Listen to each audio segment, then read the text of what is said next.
Good morning dear students. तो हमने life process part 3 तक चर्चा की थी। अब इसके बारे में चर्चा करेंगे हम लाइफ प्रोसेस पार्ट 4। पार्ट 3 में हमने डाइजेशन के बारे में थोड़ा सा पोषण के चरण के बारे में डिस्कस किया था और मनुष्य की आहार नाल में पाचन का मुख गुहा यानी कि buccal cavity, teeth, salivary glands और टंग के बारे में डिस्कस किया था। अब आगे हमको ग्रास नाल से इसमें डिस्कस करना है। ठीक है, तो सबसे पहले जो मुख गुहा मनुष्य की आहार नाल में पाचन के बारे में जो बताया था उसमें था मुख गुहा कि मनुष्य जो भोजन का इंटेक करता है सबसे पहले मुंह में भोजन को रखता है, दांतों की हेल्प से कुछ कर महीन करता है, उसके बाद टंग हेल्प करती है उसमें सलाइवा मिक्स करने के लिए, उसके बाद इसोफेगस से फूड होता हुआ स्टमक में पहुंचता है। यहाँ पे जो इसोफेगस होता है ये एक प्रकार से नली होती है, ठीक है, और कार्टिलेज की बनी होती है। इसमें फूड सीधे होता हुआ स्टमक में आता है, इसमें सलाइवा मिक्स होता है जिससे भोजन आसानी से स्टमक में आता है। यहाँ पे एक पेरिस्टेलिक मूवमेंट होता है जिसको कर्माकुंचन गति कहते हैं, जिससे फूड एसोफेगस से होता हुआ स्टमक में आता है। ठीक है, अब हम बात करते हैं ग्रास नाल से स्टमक में आ गए। स्टमक में क्या होता है, गैस्ट्रिक ग्लैंड्स होती है। यहाँ पे गैस्ट्रिक ग्लैंड्स। अब गैस्ट्रिक ग्लैंड से क्या निकलता है, गैस्ट्रिक जूस निकलता है।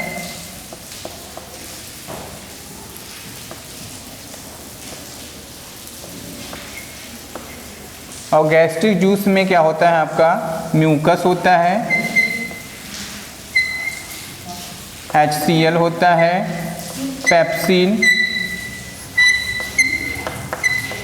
रेनिन और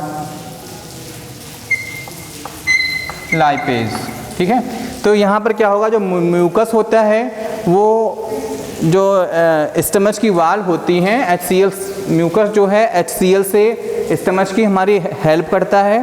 HCl क्या करता है कि HCl जो फूड के साथ में जो बैक्टीरिया या हानिकारक जो भी जर्म आते हैं उनको नष्ट कर देता है और भोजन का डाइजेशन भी करता है, मतलब भोजन को पचाने में सहायता करता है।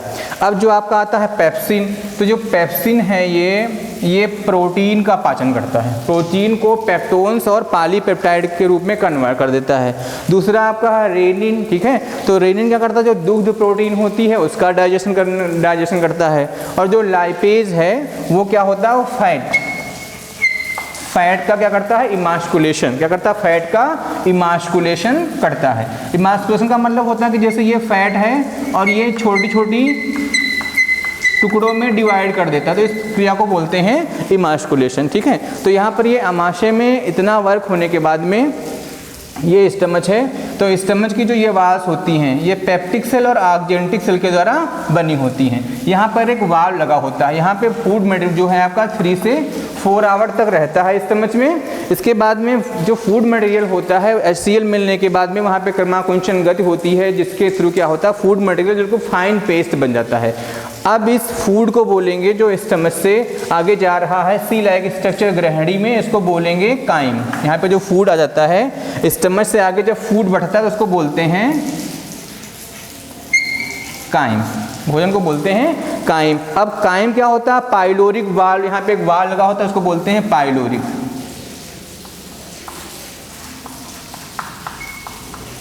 पाइलोरिक वाल्व लगा होता है। ठीक है, पाइलोरिक वाल्व से होता हुआ फूड जो होता है स्मॉल इंटेस्टाइन में पहुंचता है। यहाँ पे अब आ जाएगा स्मॉल इंटेस्टाइन। स्मॉल इंटेस्टाइन में क्या होता है, स्मॉल इंटेस्टाइन का ही एक पार्ट होता है जिसको बोलते हैं डिओडिनम।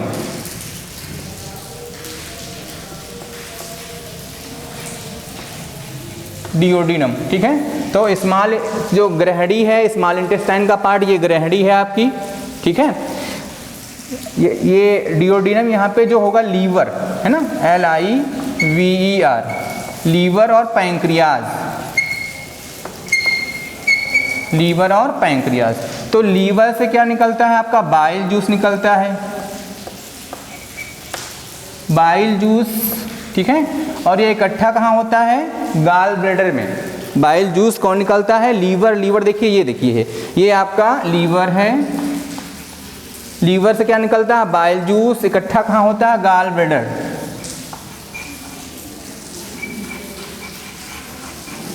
ठीक है, ये आपका गाल ब्लैडर जिसको पित्ताशय बोलते हैं, ठीक है, ये यकृत है। अब यहाँ पर जो सी लाइक स्ट्रक्चर, इसी में ये दो मैंने लिखा है पैंक्रियाज, एक पिंक कलर की एक ग्लैंड होती है जिसको हम पैंक्रियाज बोलते हैं, और पैंक्रियाज से निकलता है पैंक्रिएटिक जूस,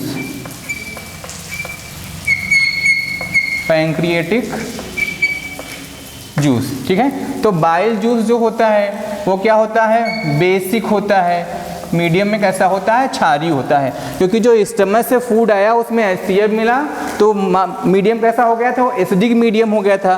तो जैसे ही ये स्मॉल इंटेस्टाइन में फूड एंट्री करता है जिसको हम काइम बोलते हैं, वो मीडियम कैसा हो जाता है, बेसिक हुआ था, क्योंकि लीवर से बाइल जूस निकलता है, बाइल जूस कैसा होता है, बेसिक मीडियम में होता है। और वहीं पर क्या होता है, गाल जो आपका पैंक्रियाज है, पैंक्रियाज से पैंक्रिएटिक जूस निकलता है, और पैंक्रिएटिक जूस में आपका एमाइलेज,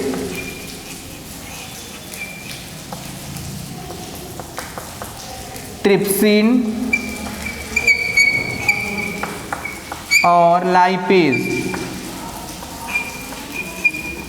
ठीक है, एमाइलेज, ट्रिप्सिन और लाइपेज होते हैं, ये आपके पैंक्रियाटिक जूस से निकलते हैं। ये जाकर के ग्रहणी या स्मॉल इंटेस्टाइन में कह सकते हैं मिल जाते जाकर के है।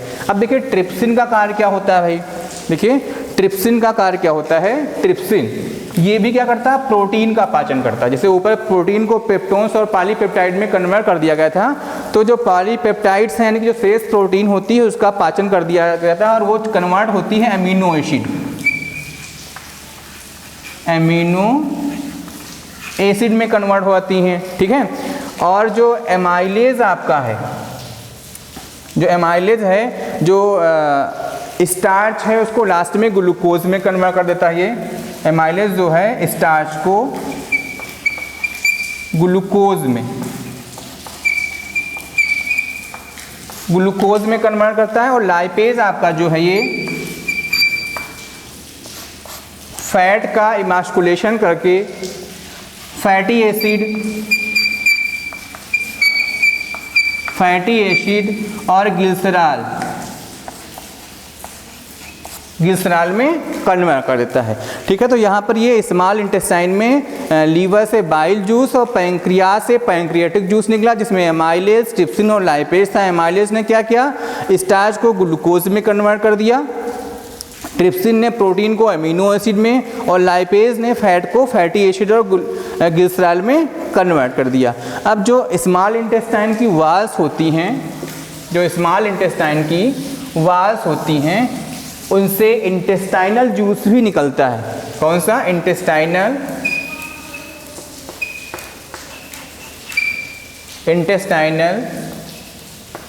ग्लैंड होती हैं जिनसे क्या निकलता है, इंटेस्टाइनल जूस निकलता है। अब जो इंटेस्टाइनल ग्लैंड है उनसे इंटेस्टाइनल जो जूस निकलता है, इसमें क्या होता है, देखिए इरेप्सिन,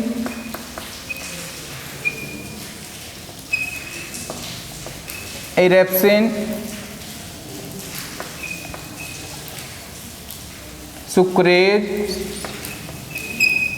माल्टेज, लैक्टेज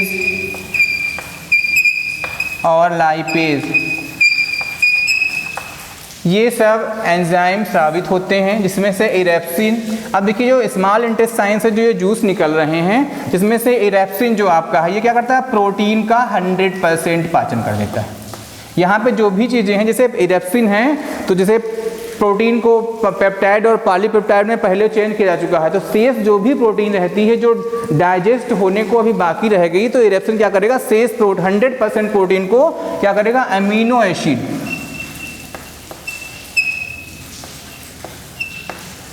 क्या करेगा, अमीनो एसिड में सीधे उसको चेंज कर देगा, ठीक है।